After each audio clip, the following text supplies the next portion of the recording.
As I'm sure you know from the title, I will be addressing something controversial.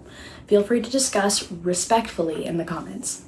Requirements for Christian fiction generally include a lack of occult activity based on the rebuking of it in Deuteronomy 18, 9 through 14, and Galatians 5, 19 through 21.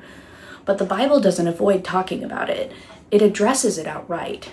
More importantly, it doesn't even ask us to avoid this topic.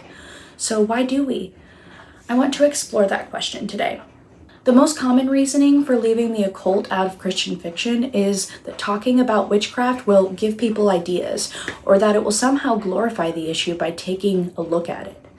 I grew up believing things like this. If no one talks about it, it won't draw people in, right? And here's the problem with that reasoning. They will know about it. Why? Because those who already practice it or don't see it as a problem will talk about it. The only people avoiding the subject are those who are against it, simply giving the occult more room to spread.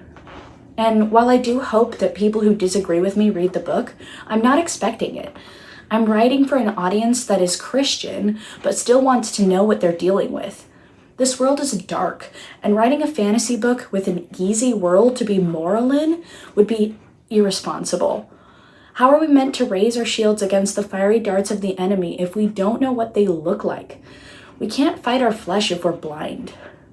And what I'm really not saying is that I'll depict witchcraft positively. I am saying the absolute opposite. My story explores the psychological reasons someone might fall into the trap of the occult and the negative effects of that choice.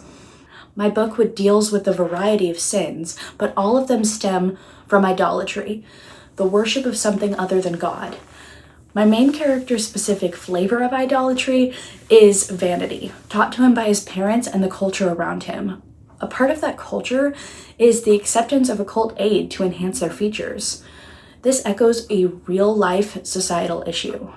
According to Mark Travers, an American psychologist, the draw to the occult is often fueled by a desire for comfort and affliction, and then social cohesion.